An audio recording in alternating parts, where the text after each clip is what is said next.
नमस्कार दोस्तों, मैं हूँ राजन। मेरे तरफ से आप सब लोगों का बहुत-बहुत स्वागत है। मेरे सामने हायर कंपनी के नॉन फ्रोस्ट रेफ्रिजरेटर है। इस रेफ्रिजरेटर में डिफ्रॉस्टिंग का प्रॉब्लम है। तो दोस्तों, इस डिफ्रॉस्टिंग प्रॉब्लम को किस तरीके से सॉल्व किया जाता है, आज मैं आप लोगों के सामने प्रैक्टिकली करके दिखाऊँगा। तो दोस्तों, उम्मीद है कि इस वीडियो आप लोगों को काफ़ी अच्छा लगेगा।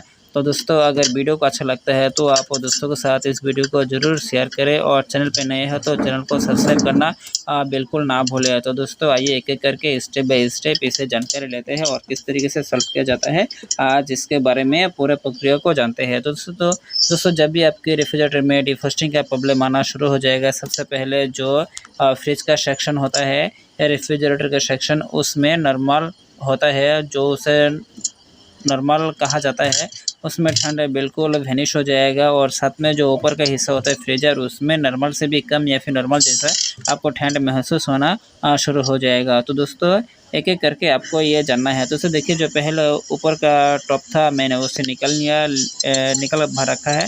तो दोस्तों, जब भी मैं फ़ैन को ऐसे घुमा रहा हूँ तो मुझे किसी बर्फ़ में, आइस में इसे फ़ैन अटकने का साउंड मुझे मिल रहा है। तो दोस्तों देखिए, उँगली से मैं नीचे कर रहा हूँ तो देखिए दोस्तों, ये जो आइस है बिल्कुल ये फ़ैन के बराबर आ चुका है। तो दोस्तों देखिए, जो सफ़ेद आइस आपको दिख रहा है, इसी में जो फ़ैन है, फ़ैन इसे अटक रहा है, इसमें घर्षण होता है। तो दोस्तों, इसीलिए इसमें साउंड आता है। दोस्तों देखिए, और साथ में आप देख सकते हैं कि बाहर ये बहुत सारा आइस जम चुका है। दोस्तों, जब ये एक रेफ्रिजरेटर बिल्कुल डिफ्रॉस्टिंग हो जाता है, डिफ्रॉस्टिंग होने से आपको इस तरह का जो आइस देखने को मिला है, आपको इस तरीके से नॉर्मली आइस आपको देखने को नहीं मिलेगा। ये बिल्कुल क्लियर रहेगा। तो दोस्तों, सबसे पहले आपको क्या करना है, सबसे पहले इस आइस को मेल्ट कराना है, जो अंदर का आइस है उसे भी मेल्ट करना है।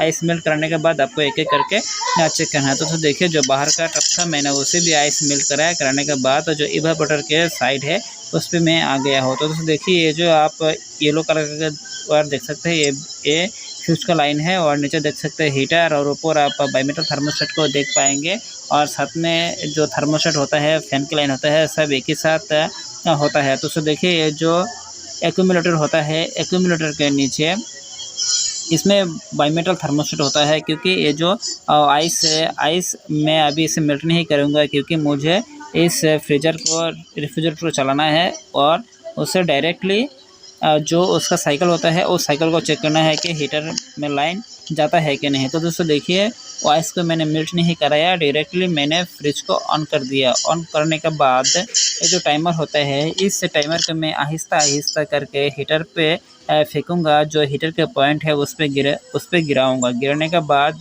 जो हीटर का एम्पियर है, एम्पियर आपको देखने को मिलेगा। अगर हीटर चलता है तो ऑन होता है, तो आपको हीटर में की जो एम्पियर है, एम्पियर आपको देखने को मिलेगा। अगर हीटर नहीं ऑन होता है तो सबसे पहले आपको चेक करना है कि बाईमीटर थर्मोस्टेट, और साथ में आपको चेक करना है कि हीटर ऐसा होता है कि अगर बाईमीटर ठीक भी होता है तो हीटर अगर ख़राब होता है तो हीटर भी नहीं चलेगा, तब को एम्पियर भी नहीं दिखेगा। तो दोस्तों देखिए, मैंने अभी टाइमर को हीटर पे फेंक दिया। फेंक देने के बाद देखिए 0.76 एम्पीयर ले रहा है और साथ में कंप्रेसर भी बंद हो चुका है। तो दोस्तों, इसका मतलब है ये जो डिफ्रॉस्टिंग था, डिफ्रॉस्टिंग ये पूरी तरह नहीं होता है, पर जो हीटर है, हीटर की जो हीट है, जितनी हीट है उतनी ही जो आइस है, आइस को मेल्ट करा पाता है, और जो बाकी के हिस्से का आइस है उस तक हीट पहुँच नहीं पाता है। तो इसलिए पूरा प्रक्रिया है डिफ्रॉस्टिंग पूरा नहीं हो पाता है। तो दोस्तों, इस प्रक्रिया को किस तरीके से आपको ठीक करना है, आज मैं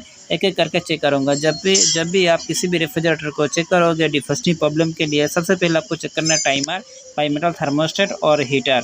और दोस्तों, ये जो फ्यूज़ है, अगर फ्यूज़ किसी भी कारण ख़राब होता है तो आपको रेफ्रिजरेटर नहीं चलेगा, तो फ्यूज़ का फंक्शन इस पे नहीं है। तो टाइमर, हीटर और बाईमीटर थर्मोस्टेट को आपको चेक करना पड़ेगा। तो देखिए, मैंने बाईमीटर थर्मोस्टेट को खोल लिया है और आप देख सकते हैं कि बाईमीटर थर्मोस्टेट के अंदर और मुझे स्वेटिंग नज़र आ रहा है और बूँद-बूँद भी पानी इसमें मुझे देखने को मिल रहा है। और आपको कैमरा में दिख रहा है कि नहीं मुझे मालूम नहीं, पर इसके अंदर काफ़ी बूँद-बूँद पानी मुझे देखने को मिल रहा है। तो दोस्तों, जब किसी भी बाईमीटर थर्मोस्टेट को अगर आप देखते हैं कि उसके अंदर बूँद-बूँद जैसा पानी आपको दिख रहा है, या फिर ऊपर-नीचे, या फिर जो प्लास्टिक है, प्लास्टिक के अंदर किसी भी कोने में आपको पानी का अस्तित्व आपको मौजूद मिलता है, तो उस बायोमेटल को आप डायरेक्ट रिप्लेस कर दिए, उसे इसमें रखना है बिल्कुल भी काम नहीं है। तो दोस्तों ये आपको काम बिगाड़ सकता है, तो इसलिए मैं इसे रिप्लेस कर दूँगा। तो आप भी अगर इस तरीके से देखते हैं तो आप उसे डायरेक्ट रिप्लेस कर दिए। तो दोस्तों जो बायोमेटल थर्मोस्टेट की वायर है, उस 2 वायर को आपस में जोड़ूँगा। जुड़ने के बाद जो हीटर है, हीटर ऑटोमेटिकली ऑन हो जाएगा, क्योंकि दोस्तों जो बायोमेटल थर्मोस्टेट होता है, बायोमेटल थर्मोस्टेट ये सीरीज पे होता है। -5 डिग्री टेम्परेचर पे ऑन होता है और +7 to 10 डिग्री में ये ऑफ हो जाता है। तो दोस्तों देखिए जो ये वायर है, वायर को मैंने टिपिंग कर दिया। अगर किसी भी कारण ये जो वायर है इस पे फंस जाता है, तो ये अगर बॉडी के साथ जुड़ता है तो ये शॉक हो सकता है। तो दोस्तों देखिए इसलिए मैं टिपिंग कर दिया और टाइमर में फेंक दिया। फेंकने के बाद देखिए जो हीटर है, हीटर आपको जलना शुरू हो जाएगा। हीटर आपको ये जल रहा है। तो दोस्तों देखिए मैंने अभी हाथ लगा के इसे देखूँगा इसमें कितना हीट होता है महसूस करने के लिए। तो दोस्तों आपको 5-6 मिनट इस पे हीटर पे फेंक के रखना है, वेट करना है हीटर के हीट आपको महसूस करने के लिए ये किस तरीके से हीट होता है। तो दोस्तों धीरे-धीरे मैं इसे चेक कर रहा हूँ। तो देखिए दोस्तों आप चाहे इस पे हाथ रख के चेक कर सकते हैं, हीट का महसूस ले सकते हैं। अगर आप इसे हाथ से छूना नहीं, आपको ऊपर ही इससे चेक करना है। तो दोस्तों देखिए मुझे उस तरीके से हीट महसूस नहीं हुआ है। तो दोस्तों मैंने अंधेरे पे ले आया है कि हीटर जो है, हीटर वो हीट होता है या फिर लाल होता है कि नहीं। तो दोस्तों देखिए अंधेरे में भी मुझे उस तरीके से लाल या फिर उतना ज़्यादा हीट महसूस नहीं हो रहा है। तो दोस्तों मैं क्या करूँगा, डायरेक्टली इस हीटर को मैं रिप्लेस कर दूँगा। तो दोस्तों मैंने उस हीटर को रिप्लेस कर दिया, क्योंकि उसमें उतना ज़्यादा हीट मुझे महसूस नहीं हुआ है। अगर किसी भी तरह अगर उसमें ज़्यादा हीट होता है तो डिफ्रोस्टिंग पूरी तरह कंप्लीट हो जाता है, पर उतना ज़्यादा हीट मुझे नहीं लगा, तो इसलिए मैं उसे हीटर को रिप्लेस कर रहा हूँ। तो देखिए ये जो नए हीटर है, नए हीटर को मैंने उसी जगह मैंने रिप्लेस कर दिया और जो ऊपर का स्टील है, स्टील को मैंने उसी शेड में सेटअप करूँगा। सेटअप करने के बाद जो पूरा प्रक्रिया है, प्रक्रिया को कंप्लीट करूँगा। तो दोस्तों देखिए जब अगर आपको बायोमेटल थर्मोस्टेट ख़राब रहेगा तो हीटर भी नहीं ऑन होगा। अगर बायोमेटल थर्मोस्टेट ठीक भी होता है, अगर हीटर जलता है तो आपको चेक करना पड़ेगा कि उसकी हीटिंग कितनी है।